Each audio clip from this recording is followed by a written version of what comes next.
The wind carried strange whispers across the barren stretch of red earth, as if the desert itself tried to speak of old stories buried beneath sun-scorched sand.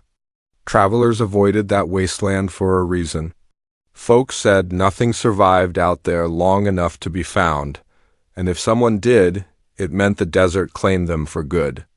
That evening, under a sky painted with dusty gold and streaks of fading crimson, a lone figure stumbled through the empty land, barely conscious and holding on to life with fading strength.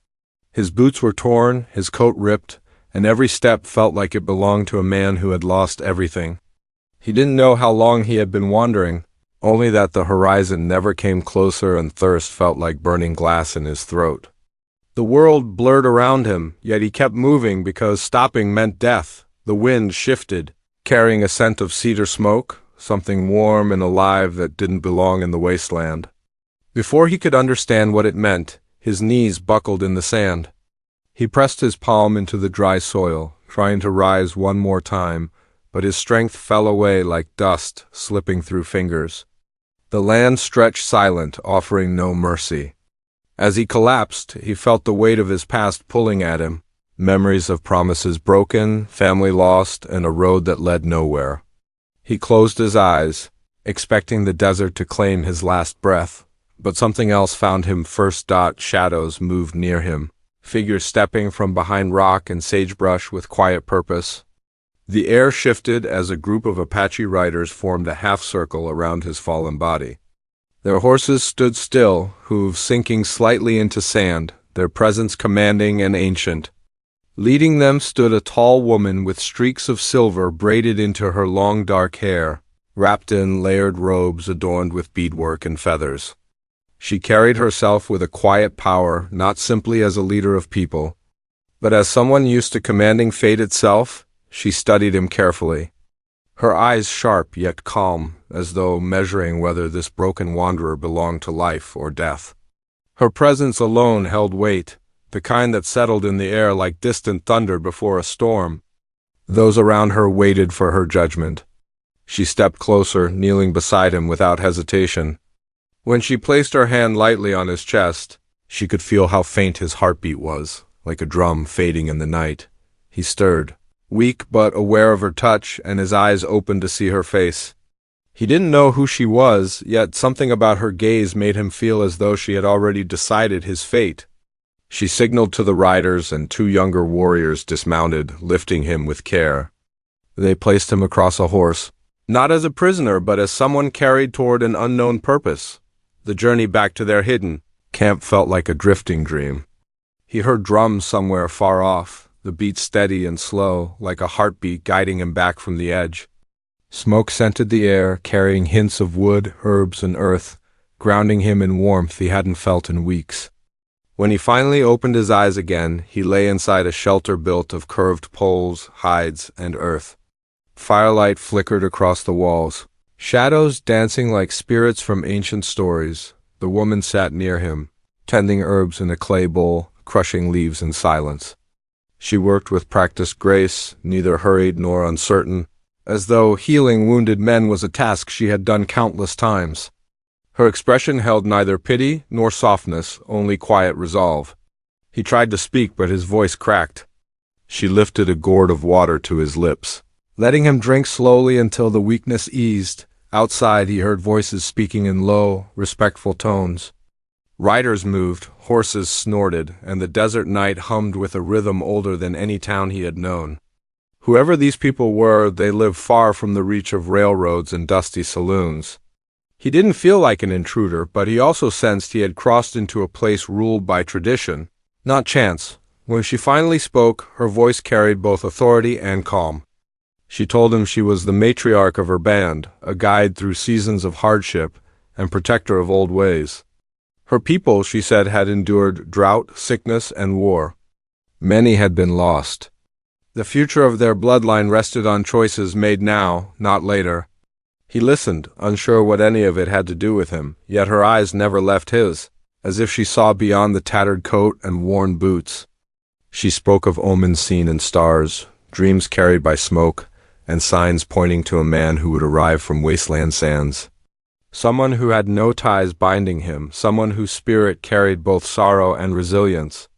She called him that man. He frowned, confused, wanting to protest or ask why they didn't simply leave him to die. She didn't answer him like a stranger. She answered him like someone who already decided he belonged there. She told him she had chosen him to be part of something greater than his wandering past. Not as a servant or laborer, but as the one who would help restore life to their future. Her words struck him harder than the desert sun. He stared at her, unsure if exhaustion made him mishear. She watched him with the patience of someone who waited a long time to speak such words. The fire crackled between them, sending warm sparks upward like stars breaking free from earth. She finally leaned forward, her voice steady yet heavy with meaning. She told him she did not find him by accident. She found him because she believed the spirits led her to that exact stretch of land. She believed he was meant to carry new blood into their future. He wasn't just rescued. He was chosen, his breath caught, not from injury, but from the weight of what she offered. He didn't know if he had strength left to shape anyone's future. He didn't know why a woman of such power and respect would choose him, a broken wanderer with nothing but a past full of ghosts. Yet something in her gaze made him wonder if fate had finally caught up to him after all the miles he tried to outrun. Before he could speak, footsteps echoed outside, someone approaching urgently. The flap of the shelter opened, and a younger warrior stepped in with a tense expression, eyes fixed on the matriarch. Whatever message he brought changed the air in an instant. The woman rose without a word, her expression turning stern as she stepped out into the night, leaving him alone with questions burning in his chest. He tried to rise, but pain held him still. Outside, voices grew loud, horses restless, drums stopped. The fire's glow flickered across the shelter's entrance. Shadows stretching long and thin, he lay there, unsure whether he had been saved or bound to a destiny he never sought. The night outside grew heavier, and his heart beat faster.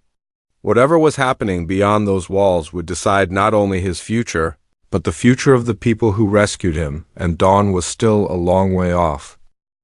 The fire inside the shelter crackled softly, though it no longer felt like warmth. It felt like a heartbeat warning him that the night outside carried answers he wasn't ready to face. He shifted, trying to sit up, but pain shot through his ribs and he sank back into the bedding of woven hides. The shelter smelled of sage, cedar smoke, and crushed herbs. His coat lay beside him, cleaned of sand and dust, folded with surprising care. Someone had seen value in a man who no longer believed he carried any. He listened to the sounds outside. Hooves moved in restless circles and voices spoke in low, urgent tones. Though he couldn't understand the words, the tone carried weight. Something was wrong? Not just an argument or concern, but a decision that would reach deep into their future. He wondered if he had stirred trouble by being brought here. Maybe his presence challenged something sacred. Maybe he was seen as an omen not everyone welcomed. His mind drifted back to the wasteland. He tried to recall how he ended up there, but memories tangled like broken threads. He remembered riding with others, dust trailing behind them, a long road stretching toward distant mountains. He remembered fire in the distance, gunshots, horses crying out. Then the memory blurred. Faces faded. Perhaps he had been running from danger or walking away from it, no longer caring which direction life pushed him.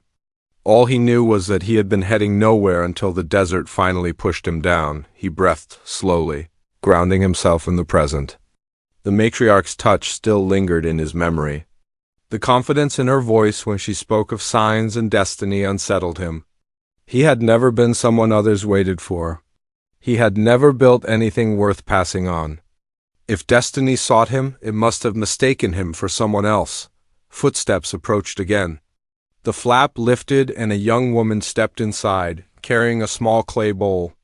She looked younger than the others outside, perhaps barely grown, yet her stance carried both respect and caution. She kept her eyes on him briefly, not with distrust but with curiosity. She placed the bowl beside him, filled with a mix of crushed leaves and warm broth, and gestured for him to drink. He hesitated, then lifted the bowl slowly. The liquid tasted earthy, slightly bitter, but it eased the dryness in his throat and warmth spread through his chest. The young woman watched silently, then spoke softly, choosing her words carefully. She said he should not fear. The matriarch brought him for a purpose, not as a burden. Their people believed every life that crossed their path carried reason. She said the woman who saved him was more than a leader. She was someone who bore wounds deeper than the scorch marks on the land itself. Before he could ask questions, she lowered her gaze as though speaking more would cross boundaries she wasn't permitted to touch. Then she stood and left just as quietly as she came. He felt no closer to understanding why he was there. The sounds outside slowly faded. Hooves calmed. Voices thinned. The desert night settled again, though this time with a waiting tension. When the matriarch returned, she stepped inside with a calm expression that hid whatever storm she had faced outside. She knelt beside him again, but this time her posture held a heavier silence. She told him there were those who questioned, bringing an outsider into their camp, especially now when land, food, and heritage felt threatened on all sides. Outsiders, she said, often brought more trouble than blessing. But she stood by her choice. She explained that for years her people faced loss. Many warriors fell in battles defending their land. Illness took others. Children grew fewer with each passing season. The future of their band rested not on numbers but on spirit, strength, and the will to endure. When she looked at him, her eyes held something deeper than duty. She saw possibility. Not because he carried wealth, land, or a promise of power, but because he carried pain and endurance without turning bitter. That alone, she said, marked him as someone who could help rebuild what was lost. He struggled to accept her belief. He wanted to tell her she misjudged him. He wasn't a hero or even a man with direction. He had wandered from town to town, searching for something he could never name. He lost his family long ago, and with them went the version of himself that cared about tomorrow. The wasteland had been more than a setting. It was a reflection of his life. He asked her why she thought someone like him could help. She answered simply, "A broken man knows how to rebuild. A man with nothing left can choose a path without chains." Their people did not need perfection. They needed someone willing to stand with them, not above them, and weave his future with theirs. Her words settled over him like a weight he couldn't shake. The night deepened as wind rustled outside, carrying distant calls of coyotes. She remained seated beside him, watching the flames reflect across his face. She didn't demand agreement. She simply offered a future and waited for him to understand it. He finally asked what would happen now. She told him he would heal first. Then he would learn their ways, not as an observer, but as someone expected to carry responsibility. She said he would choose whether to walk away or stay, but walking away would not erase the connection formed tonight. Once chosen by fate, a man cannot return to being a wandering shadow. Before he could reply, a horn sounded from the ridge beyond the camp. A single sharp note echoed across the night. The matriarch's expression changed instantly. She rose to her feet, calm but alert, and stepped outside again.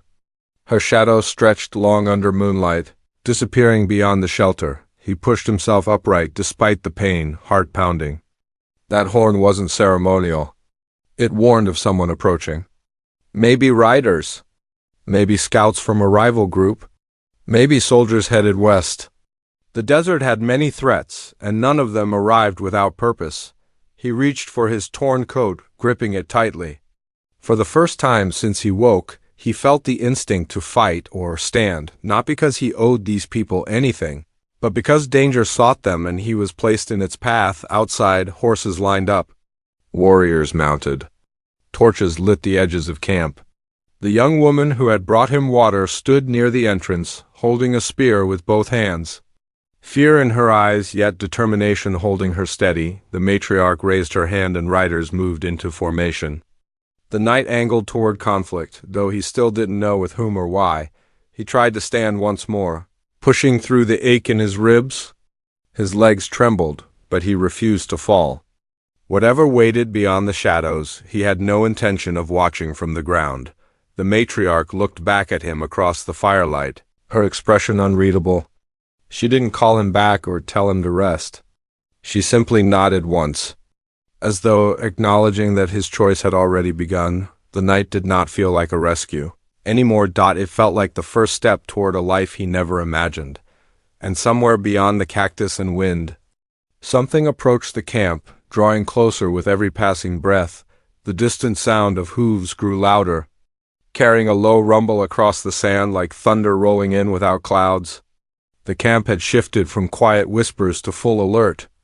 Children were ushered into shelters, elders stood near the fires with guarded eyes, and young warriors tightened grips on spears and bows.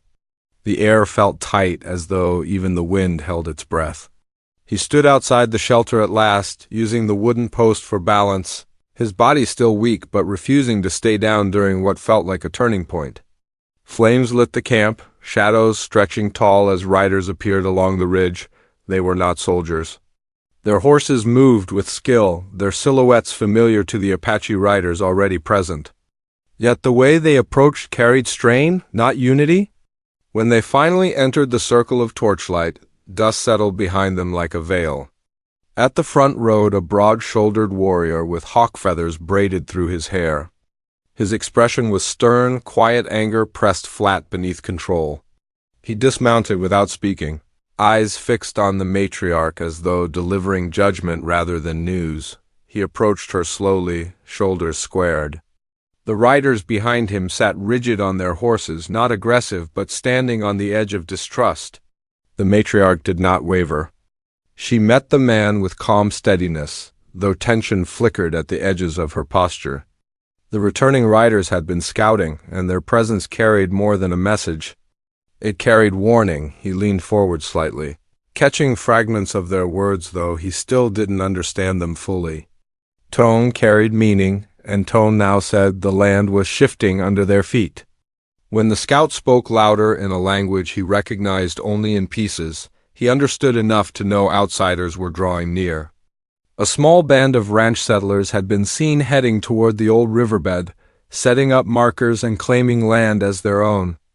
That land wasn't just open space. It was sacred ground, a burial place tied to heritage, memory, and identity. If settlers built there, fields and fences would cut through history that could not be replaced. The matriarch's jaw tightened. The men around her murmured in alarm. Some looked ready to ride that instant and push strangers back by force. Others glanced at him with suspicion, viewing his presence as a sign these outsiders might have followed. The scout's eyes finally turned to him, sharp and questioning. Though he had done nothing wrong, he felt the weight of being judged for crimes he never committed. The matriarch raised her hand, silencing the whispers. She did not accuse him. Instead, she stated clearly that he had arrived half dead, with no supplies and no allies. No one followed a man collapsing in a wasteland. Still, her tone held caution. She knew fear could twist reason quickly, especially when survival was at stake. The tension spread like dry grass catching flame. Some warriors argued the settlers needed to be shown strength before they spread further. Others urged patience, believing confrontation now would bring more danger later. The matriarch listened to every voice, but no decision settled. He stood there watching, feeling caught between two worlds, belonging to neither yet woven into both by circumstance. He noticed the young woman from earlier standing nearby, clutching her spear. Her eyes kept flicking between him and the returning scouts, as though she sensed he played a role in what came next, even if that role was still unknown. She finally approached him with quiet steps. She whispered that the matriarch had refused offers in the past from warriors seeking leadership roles beside her. Some believe she waited for a vision. Others believe she held power alone because no man was worthy of sharing it. Him being here stirred buried resentment among those who wanted influence but never earned it. He didn't like the sound of that. He had no desire to challenge anyone or claim rank. He wasn't a warrior of this place. He wasn't even sure he was meant to stay. Yet merely existing in their camp shifted balance, and that alone was enough to cause trouble. As night deepened, the riders who returned spread through camp, sharing details with smaller groups.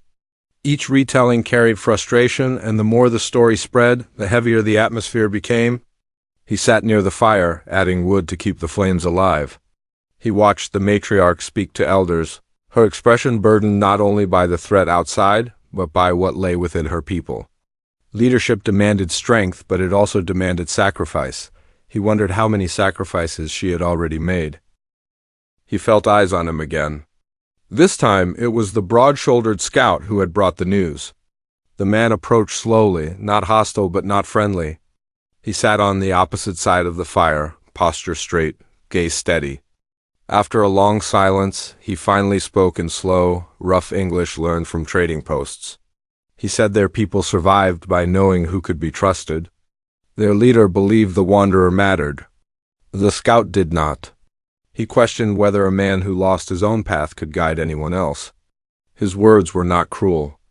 They were honest. The wanderer answered quietly, saying he neither asked to be rescued nor claimed to be someone's answer.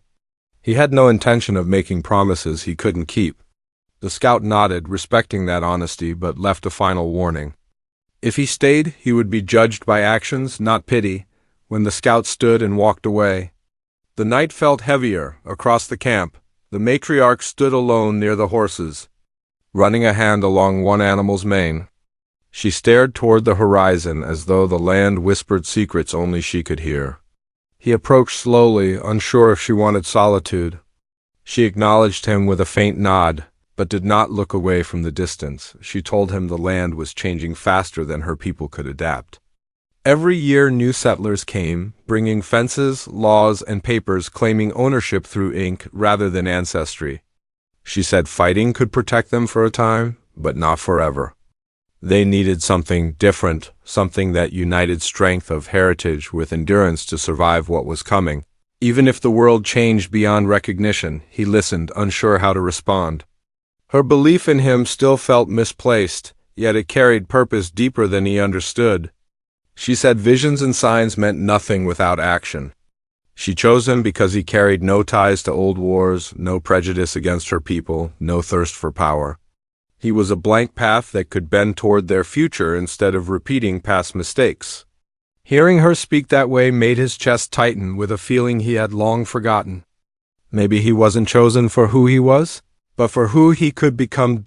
Before he could speak, another voice cut through the night. A heated argument erupted near one of the fires. A young warrior confronted an elder, shouting that they should ride at dawn and burn the settlers' markers before more arrived. The elder argued doing so would bring soldiers, guns, and revenge. The moment balanced on a knife edge, and hands drifted toward weapons. The matriarch moved swiftly, stepping between them with calm force. She silenced them with a single command. The camp fell quiet. She said action would be taken, but not blindly.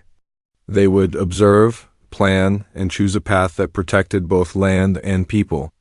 Her authority held firm, yet the tension didn't fade. It only settled deeper. Waiting, he watched her walk away, cloak shifting in the wind. She looked strong, but strength carried weight, and he wondered how long she had walked that burden alone. He returned to the edge of camp where stars reflected in the shallow pools left from last season's rains. He sat with his thoughts, feeling the pull of two choices. Leave at dawn and return to wandering, or stay and tie himself to a future he still didn't understand. The desert night offered no answer. Only silence. And somewhere beyond the horizon, settlers camped under the same sky, unaware that their presence threatened a world built on memory, spirit, and bloodlines older than their maps. Dawn would come soon, and with it, decisions no one could run from. The first hint of sunrise painted pale streaks across the sky, turning the camp from shadows into shapes. People moved with weary purpose, preparing for whatever met them beyond the ridge.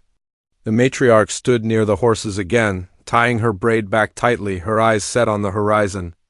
The mood was no longer anxious silence, but the calm before something inevitable. He felt it in his chest, that silent pull toward something larger than himself. The young woman who helped him earlier handed him a wrapped piece of dried meat and a water skin, as if assuming he had chosen to ride with them. He hadn't spoken that decision aloud, but his presence among the riders seemed enough. The matriarch approached him before they set out. She looked him over, studying not his injuries but his resolve. She placed a hand on his shoulder, firm and steady. She told him that today was not about battle. They were going to the sacred ground to see how many settlers had gathered, how far their claims stretched, and whether there was still time to change their course through words before conflict turned to blood. Her voice carried the weight of someone willing to fight, but hoping not to, he nodded, knowing she wasn't asking for his strength but his presence. She believed fate had guided him here.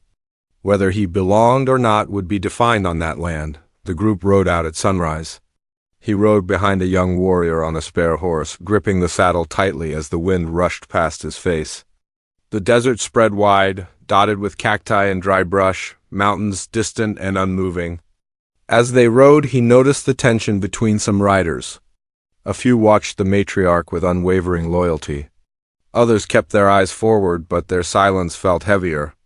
As if waiting for a moment to challenge her decisions openly, one rider in particular, the broad-shouldered scout, rode ahead but kept looking back at him with sharp curiosity. Not hostility, but still measuring him? The wanderer understood. Anyone who arrived uninvited owed proof through action. They reached a rise overlooking a long, dry riverbed.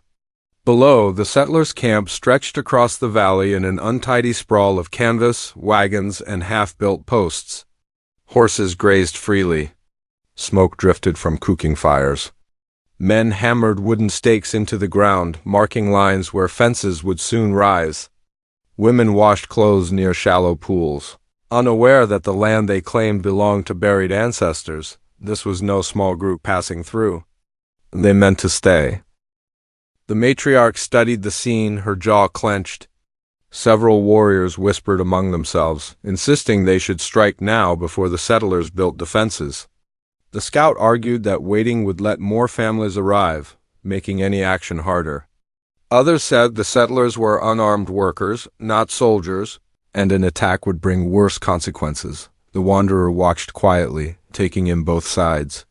He saw ordinary people below, not conquerors or enemies. Families traveling west in search of land, the same way he once searched for meaning. They saw only opportunity, not what their presence erased. But he also felt the weight of sacred ground beneath his horse, the history it carried. The stories in every grain of sand. The matriarch motioned for silence and steered her horse down the slope alone, making herself visible but not threatening. The group followed at a distance, forming a line along the ridge. She carried no weapon in hand. Instead, she rode with dignity, trusting presence alone to speak. Settlers noticed her approach. A few men dropped tools and backed away cautiously. One stepped forward, older with graying beard and a rifle hanging at his side, though not yet raised. He tightened his stance as she neared. Wary but curious, the wanderer could not hear their words from afar, but he watched body language. Her posture was calm. His was guarded. Other settlers gathered behind him, some with hands on guns, others clutching children. A woman pointed toward the ridge where Apache riders stood. Fear spread quickly among those who didn't understand they were being watched, not hunted. The older man finally raised his rifle, not aiming, but warning. The matriarch did not retreat. She spoke with steady authority, likely telling them the land was not empty to be claimed. The man responded with agitation, gesturing to maps, papers, survey stakes. He believed law justified his claim. She believed history did. The wanderer felt something shift inside him. He rode forward on instinct. The warriors on the ridge stiffened, ready to stop him if needed, but he kept his horse slow, hands visible. The matriarch turned slightly when he reached her side, acknowledging him without surprise. Her calm strengthened him. He addressed the settlers in the simplest words he could, explaining they stood on burial ground, not just dry soil. He told them others lived here long before their wagons touched the plains. The man with the rifle listened, but confusion turned quickly to defensiveness. He insisted his group had government approval, that land westward was meant to be settled by any who could work and fence it. He said he had a family to support, and no one could tell him to move without giving reason written in law.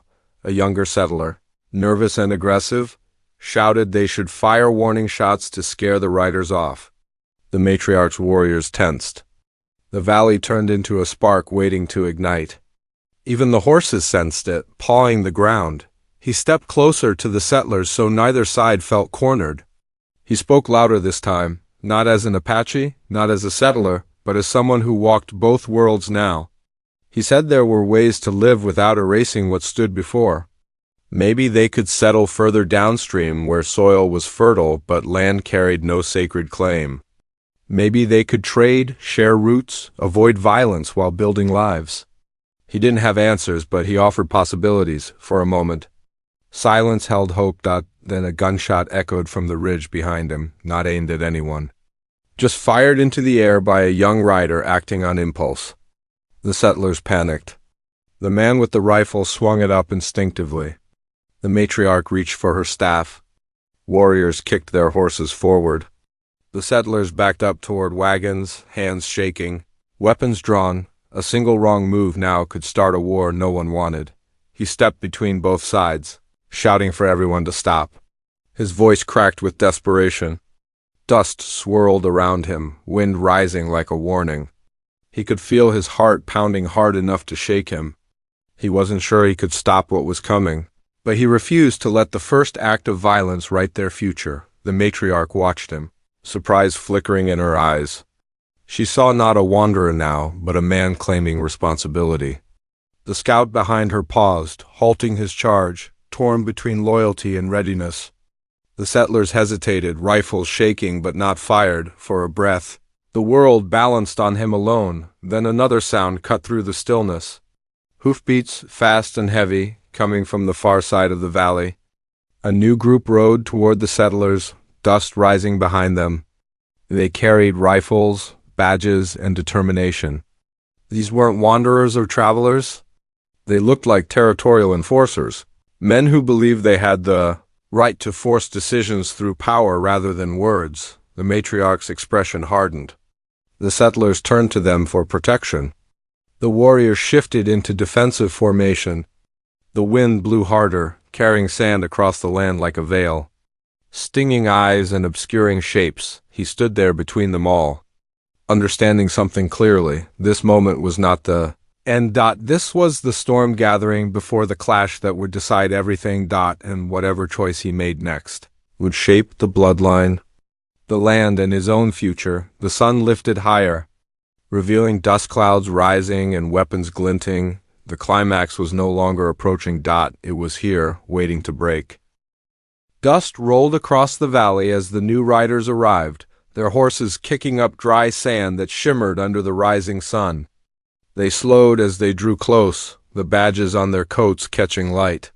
These men weren't settlers, and they weren't part of the Apache band.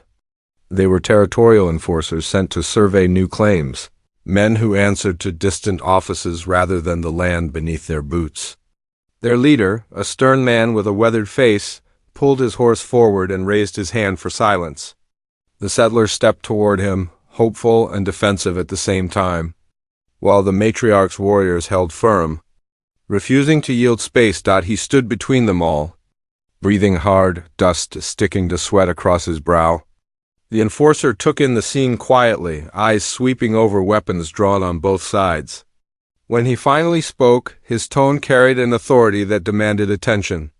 He said he had documents proving settlers were granted temporary rights to explore this region, but those rights did not yet include permanent settlement.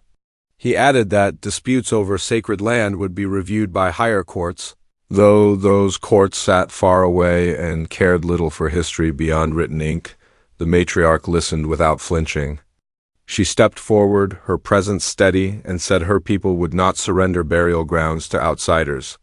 The enforcer nodded, not in agreement, but in acknowledgement. He said conflict could only be avoided if both sides stepped back until decisions were made. The settlers protested, saying they had worked for weeks, traveled months, spent savings. The warriors argued that delay meant more grave markers disturbed. Everyone spoke at once, voices rising with frustration.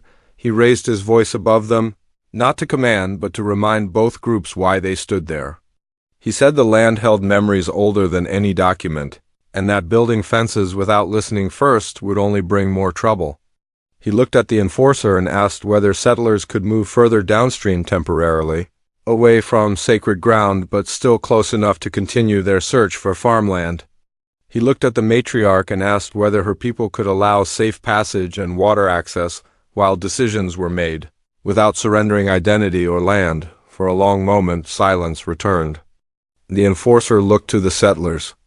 Their leader lowered his rifle slowly, shoulders heavy with weariness rather than defiance. He finally nodded, saying they had no wish to fight if another path existed. They agreed to move camp further downriver, away from the burial grounds. The matriarch stepped forward and agreed her people would allow them to pass safely and would not interfere. Unless the sacred land was crossed again, weapons were lowered. Tension eased like a tight rope releasing slack. The scout beside the matriarch exhaled deeply, and the young woman near him lowered her spear with visible relief. The enforcers rode on to guide the settlers, while the Apache riders returned to the ridge, watching until the wagons pulled away from the sacred valley. When the dust settled and only wind remained, the matriarch turned to him with a look that held gratitude but also something deeper. She said he had given them a future without blood, something many men failed to do when faced with fear.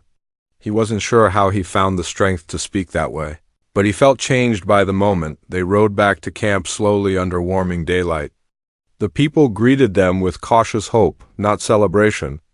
They knew threats still lingered beyond the horizon. Yet for the first time, the path ahead felt open instead of cornered. That night, fires burned brighter, drums sounded not in warning but in memory.